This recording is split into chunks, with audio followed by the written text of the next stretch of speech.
മിഴിയിൽ രചന അനുരാജയും അവതരണം ഷാഹുൽ മലയിൽ എഡിറ്റിംഗ് ഷെരീജ് പൂനൂർ നിർമ്മാണം PNR ക്രിയേഷൻസ്. ഡേവിഡ് വേഗം കാറിലേക്ക് പോയി ഡാഷ്ബോർഡിൽ നിന്നൊരു കീ എടുത്ത് വീടിന് പുറകുവശത്തേക്ക് പോയി. അവന് ടെൻഷൻ കൊണ്ട് കയ്യും കാലും വിറക്കുന്നുണ്ടായിരുന്നു. കോമ്പൗണ്ട് വാളിൽ കയറി സൺസൈഡിലേക്ക് ചാടി. അവിടെ നിന്ന് ടെറസിലേക്കും കയ്യിലുള്ള കീ വെച്ച് ടെറസിലേക്ക് തുറക്കുന്ന ഇരുമ്പ് ഡോറിന്റെ ലോക്ക് തുറന്ന് അകത്തേക്ക് കയറി. വേഗത്തിൽ സ്റ്റെപ്പ് ഇറങ്ങി അവൻ താഴെയെത്തി. ഹാള് മുഴുവൻ തുടച്ച് വൃത്തിയാക്കിയിരിക്കുന്നു. അതുണങ്ങാനായി എല്ലാ ഫാനും ഇട്ടിട്ടുണ്ട്. വാഷിംഗ് മെഷീൻ ഓണാക്കി വെച്ചിരിക്കുന്നു. മുഷിഞ്ഞ തുണിയൊന്നും കാണാനില്ലെന്നും അവൻ ശ്രദ്ധിച്ചു. വേഗം റൂം തുറന്ന് അവൻ അകത്തേക്ക് കയറി. ഫോണിൽ ഹൈ വോളിയത്തിൽ പാട്ട് വെച്ചിട്ടുണ്ട്. അതിനൊപ്പം ഉച്ചത്തിൽ ബാത്റൂമിൽ നിന്ന് ശബ്ദം കേൾക്കുന്നുണ്ട്. അവന് വല്ലാത്ത ആശ്വാസം തോന്നി. ഒന്ന് നെടുവീർപ്പിട്ട് അവൻ ബെഡിലേക്ക് ഇരുന്നു. വലിച്ചു വാരിയിട്ട തുണിയൊന്നും അവിടെയില്ലെന്ന് അവൻ ശ്രദ്ധിച്ചു.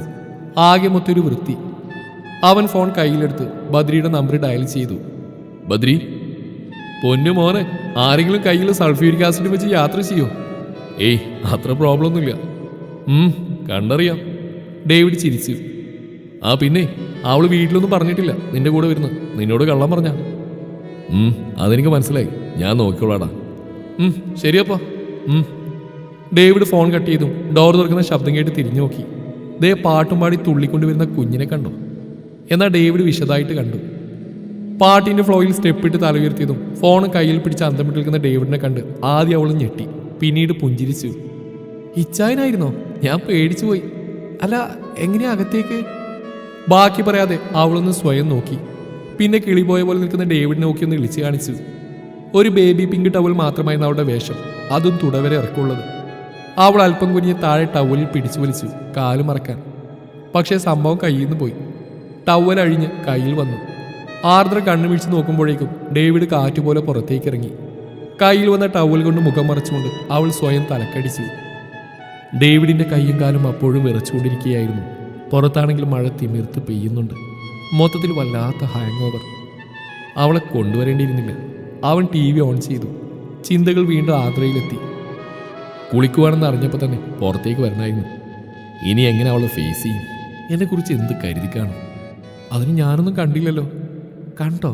ഏയ്, ചെറുതായിട്ട് ഒരു മിന്നായം പോലെ. അയ്യേ, ഞാനൊന്നും കണ്ടില്ല. പക്ഷെ അവളോട് എങ്ങനെ പറഞ്ഞു മനസ്സിലാക്കും? ഇനി എൻ്റെ മുമ്പിൽ വരാതിരിക്കോ? അവൻ ഓരോന്നും ചിന്തിച്ച് നാപ്ടോൾ ചാനൽ മാറ്റി. സൂര്യ മ്യൂസിക്.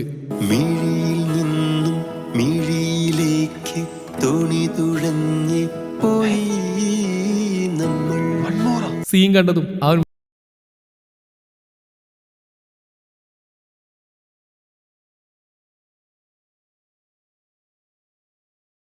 മാറ്റി.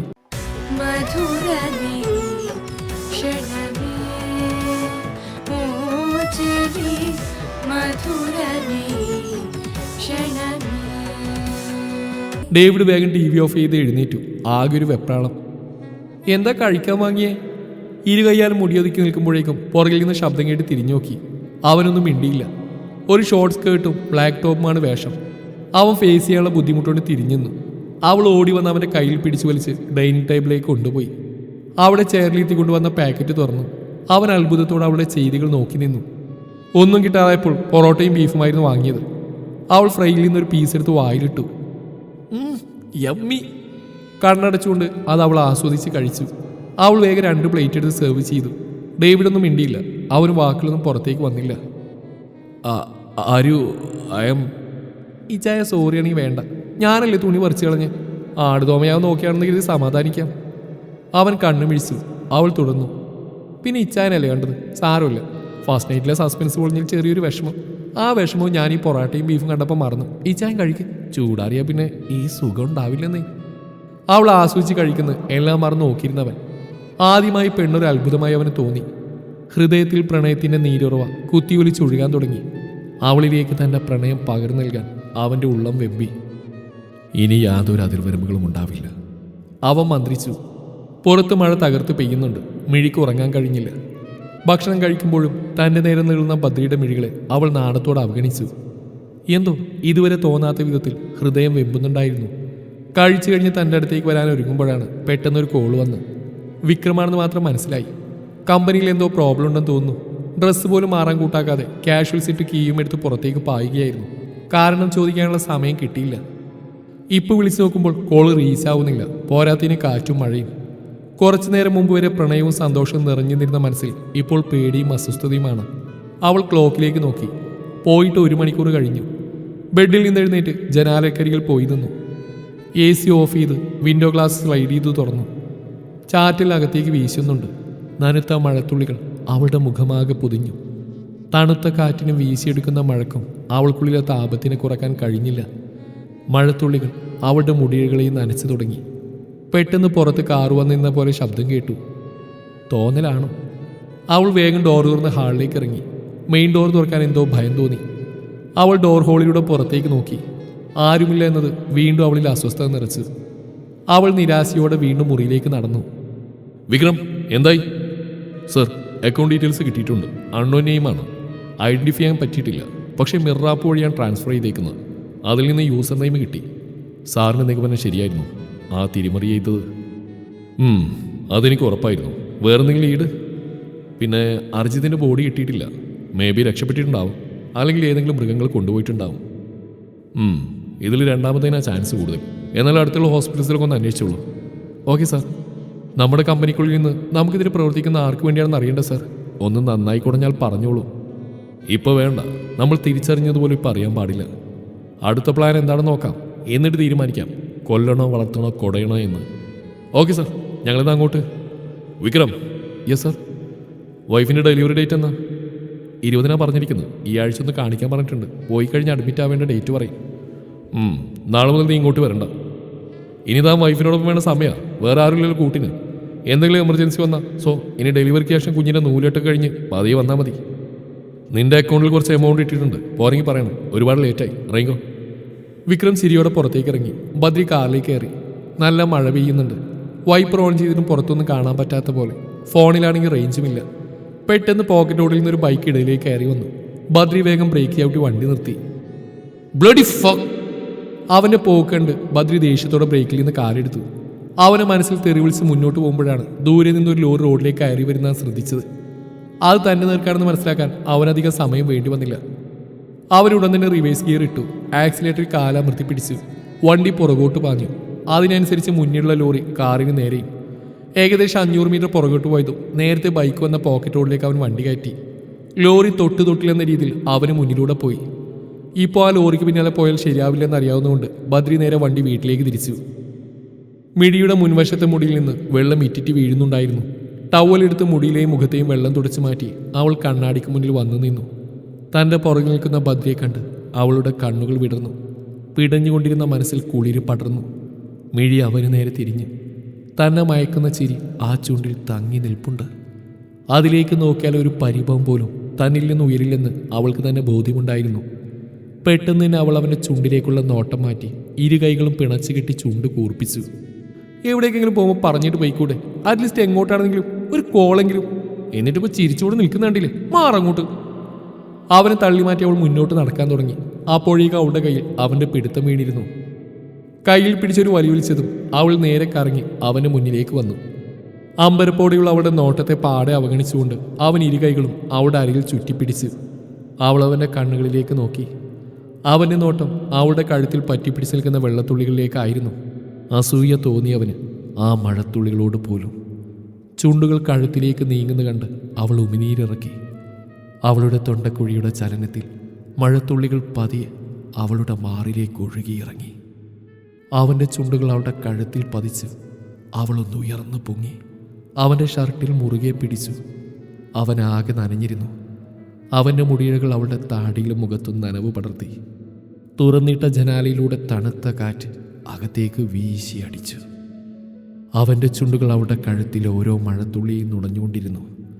അവൾ സ്വയം നിയന്ത്രിക്കാൻ കഴിയാതെ ഒരു കൈ അവൻ്റെ ഷർട്ടിലും മറുകൈ അവൻ്റെ മുടിയിലും കോർത്തു വലിച്ചു. അതവനിൽ വല്ലാത്ത വികാരങ്ങൾ ഉണ്ടാക്കി. അവൻ്റെ ചുണ്ടുകൾ കഴുത്തിലാകെ തഴുകി അവളുടെ ടോപ്പിനെ താഴ്ത്തി മാറിലേക്ക് ഒഴുകിയിറങ്ങി. അവളുടെ മാറിൽ അവൻ്റെ പല്ലുകൾ പതിഞ്ഞു. അവൾ എരിവലിച്ചു. അവൻ അവളെ കൈകളിൽ കോരിയെടുത്ത് ബെഡിലേക്ക് കിടത്തി അവളുടെ മേലെ കമർന്നു. അവളുടെ കഴുത്താകെ അവൻ്റെ ചുണ്ടുകൾ ഒഴുകി നടന്നു. അവളിട്ട ടോപ്പിനെ അവൻ തലയിലൂടെ അഴിച്ചെടുത്തു. അവൾ നാണത്തോടെ തിരിഞ്ഞു കിടന്നു. അവൻ്റെ താടിയും മീശയും അവളുടെ പുറത്തിലൂടെ തഴുകിയിറങ്ങി. അവളുടെ ഇടുപ്പിൽ അവൻ്റെ പല്ലുകൾ പതിഞ്ഞു. അവൾ പിടഞ്ഞുകൊണ്ട് അവന് നേരെ തിരിഞ്ഞു. ബെഡ്ലാമിൻ്റെ നീല വെളിച്ചത്തിൽ അവളുടെ മാറിലെ പാടിലേക്ക് അവൻ്റെ കണ്ണുകൾ നീങ്ങി. അവൾ കൈകൾ കൊണ്ട് മറച്ചു പിടിച്ചു. അവൻ ആ കൈകളെ പിടിച്ചു മാറ്റി അവളുടെ മുറിപ്പാടിൽ അമർത്തി ചുംബിച്ചു. അവൻ്റെ ചുണ്ടുകൾ അവളുടെ മാറിടുക്കിൽ അമർന്നു. അവൾ അവനെ നെഞ്ചിലേക്ക് ചേർത്ത് പിടിച്ചു. അവിടെ മുഖം അമർത്തി വെച്ചവൻ കണ്ണുകൾ അടച്ചു. അവൻ്റെ മുടിയിൽ തലോടിക്കൊണ്ട് അവളും പതിയെ ഉറക്കത്തിലേക്ക് വഴുതി വീണു.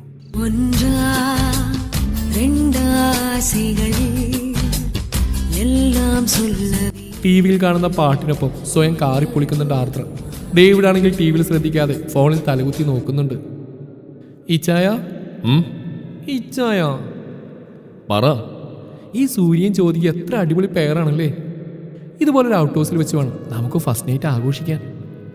ഡേവിഡ് ഫോണിൽ നിന്ന് മുഖമുയർത്തി ടി വിയിലേക്ക് നോക്കി. അവൻ നോക്കുന്നത് കണ്ടപ്പോൾ അവളും ടി വിയിലേക്ക് നോക്കി. അയ്യേ, സോങ്ങിൻ്റെ ലാസ്റ്റ് പോർഷൻ എത്തി. രണ്ടും കൂടെ കെട്ടി മറിയുന്നു. അവൾ വളിച്ച് കിളി കൊടുത്ത് പതിയെ റിമോട്ട് കയ്യിലെടുത്തു. അവനാണെങ്കിൽ അവളുടെ ഭാവം ആസ്വദിച്ചിരിക്കുകയാണ്. വേഗം ഏതോ ന്യൂസ് ചാനൽ ഇട്ട് അവൾ ചെയറിൽ നിന്ന് എഴുന്നേറ്റു. അവനോട് ചേർന്ന് സോഫയിൽ വന്നിരുന്നു. അവൻ പതിയെ എഴുന്നേൽക്കാൻ ശ്രമിച്ചു. ഉടനെ തന്നെ അവൾ കയ്യിൽ പിടിച്ച് വലിച്ച് അടുത്തിരുത്തി. അവനെന്തോ വല്ലാത്ത ടെൻഷൻ തോന്നി. ഇത്രയും അടുത്ത്, അതും രാത്രി, ഞങ്ങൾ മാത്രം, പുറത്ത് മഴ, അകത്ത് റൊമാൻറ്റിക് സോങ്ങിൻ്റെ ഹാങ് ഓവർ. അവൻ ചിന്തിച്ചു. പറയിച്ചായ അതുപോലെ ഔട്ട് ഹൗസിൽ മതി ഫസ്റ്റ് നൈറ്റ്. നല്ല ടോപ്പിക്കും ഇപ്പം പൂർത്തിയായി. ഇച്ചായ ആരും അവരുടെ വീട്ടിൽ നിറയെ ആളൊക്കെ ഉണ്ടാവും. അതുകൊണ്ടാണ് ഒഴിഞ്ഞ സ്ഥലത്ത് ഫസ്റ്റ് നൈറ്റ് സെറ്റ് ചെയ്ത്. ഇവിടെ അങ്ങനെയല്ലല്ലോ, ഞാൻ മാത്രമേ ഉള്ളൂ. അപ്പോൾ പിന്നെ വേറെ സ്ഥലം എന്തിനാ? അതും ശരിയാ. അവൾ മുകളിലേക്ക് നോക്കി ചിന്തിക്കുന്നു. ചിരിയോടെ അവൻ നോക്കിയിരുന്നു. അവൾ കോട്ടുവായിട്ടു. എനിക്ക് ഉറക്കം വരുന്നു, വായിച്ചായ കിടക്കാം. നീ പോയി കിടന്നു, ഞാനിവിടെ കിടന്നോളാം. അതിന് നിങ്ങൾ ഈ സോഫയിൽ കൊള്ളണ്ടേ? മസിലൊക്കെ ഊതിപ്പെരിപ്പിച്ച് വെച്ചേക്കുമല്ലേ. വാ ഇങ്ങോട്ട്. വേണ്ട ആരും, ഐ വിൽ മാനേജ്. ഒരുമിച്ച് അത് ശരിയാവില്ല. കാരണം ഐ ലവ് യു. അവൾ കണ്ണുകൾ വിടർത്തി. സന്തോഷം കൊണ്ട് തുള്ളിച്ചാടാൻ തോന്നി അവൾക്ക്. പെട്ടെന്ന് എന്തോ ആലോചിച്ച് അവൾ അവനെ നോക്കി വിരൽ കടിച്ചു. ഐ ലവ് യു ആണെങ്കിൽ പിന്നെ കൂടെ കിടക്കുന്നതിൽ എന്താ പ്രോബ്ലം? സംശയത്തോടെ അവൾ നെറ്റി വിളിച്ചു. അല്ല, ഈ സ്നേഹം ഓവർഫ്ലോ ആയിട്ടേ ഞാനെന്തെങ്കിലും ചെയ്താലോ? ഓ ഓ ഓ അങ്ങനെ തുമ്മി അതിരിക്കുന്ന മൂക്കാണെങ്കിൽ പോട്ടേന്ന് നോക്കി വെച്ചായ. വാട്ട്? കൂടെ കിടന്നാൽ പോകുന്ന വെർജിനിറ്റി ആണെങ്കിൽ അങ്ങ് പോട്ടേന്ന് വെക്കുന്നു. എങ്ങ് വന്നയിച്ചായ. അവൾ അവൻ്റെ കയ്യിൽ പിടിച്ച് വലിച്ച് റൂമിലേക്ക് കൊണ്ടുപോയി. അവളുടെ വാക്കുകളിൽ അന്തിച്ച് നിൽപ്പായിരുന്നു ഡേവിഡ്. എന്താ അവൾ പറഞ്ഞതിനർത്ഥം? അതിന് ഓക്കെ ആണെന്നോ? അപ്പം എന്തെങ്കിലും നടന്നാൽ കുഴപ്പമില്ലേ? സ്റ്റുപ്പിഷ്, അങ്ങനെ ഒന്നും ചിന്തിക്കല്ലേ. അവൾക്ക് നിന്നെ അത്രത്തോളം വിശ്വാസമാണ്. You have to keep that faith. ഇച്ചായ എന്താ ആലോചിച്ച് നിൽക്കുക? എങ്ങോട്ട് പോവാ? അവൾ ബെഡിൽ കിടന്നുകൊണ്ട് അവനെ കൈകൊണ്ട് അടുത്തേക്ക് വിളിച്ചു. ഡേവിഡ് ടീഷർട്ടിന് മുകളിലെ ഡെനിം ഓവർകോട്ട് അഴിച്ച് ഹെഡ് ഡ്രസ്സിലിട്ടു. ഫോണും എടുത്ത് കട്ടിലിനൊരു വശം ചേർന്ന് കിടന്നു. ഒന്നും നോക്കാനില്ലെങ്കിലും ഫോണിലെ ഓരോ ആപ്പും വെറുതെ തുറന്നു നോക്കി. ആർദ്ര ദേഷ്യം കൂടെ അവനെ നോക്കി പല്ലിറുമി. നിരങ്ങി നീങ്ങി അവനടുത്ത് വന്ന് കയ്യിൽ നിന്ന് മൊബൈൽ തട്ടിപ്പറിച്ച് അവൾക്ക് പുറകിലേക്ക് ഇട്ടു. ഡേവിഡ് ആണെങ്കിൽ അന്തം വിട്ട് നോക്കി കിടപ്പുണ്ട്.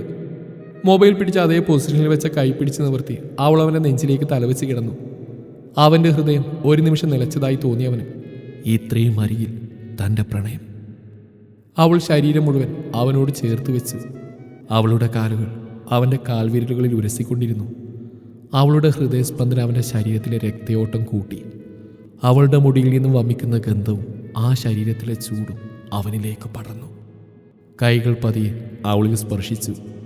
ഡേവിഡ് അവളുടെ ഇടുപ്പിലൂടെ കൈയിട്ട് അവൾ വലിച്ചിട്ട് മുഴുവനായും അവന് മുകളിലേക്ക് കിടത്തി. അപ്പോഴാണ് അവൾ അവൻ്റെ മുഖത്തേക്ക് നോക്കിയത്. അവൻ്റെ കണ്ണിലെ പ്രണയം അവളെ തളർത്തി. അവൻ ഇടുപ്പിലെ പിടുത്തം മുറുക്കി. അവൾ അവനിലേക്ക് മുഖമടുപ്പിച്ചു. നിശ്വാസങ്ങൾക്കിടയിൽ നൂലിഴ വ്യത്യാസം മാത്രം. തുടരും ഈ കഥയുടെ ബാക്കി ഭാഗം നാളെ ഇതേ സമയം.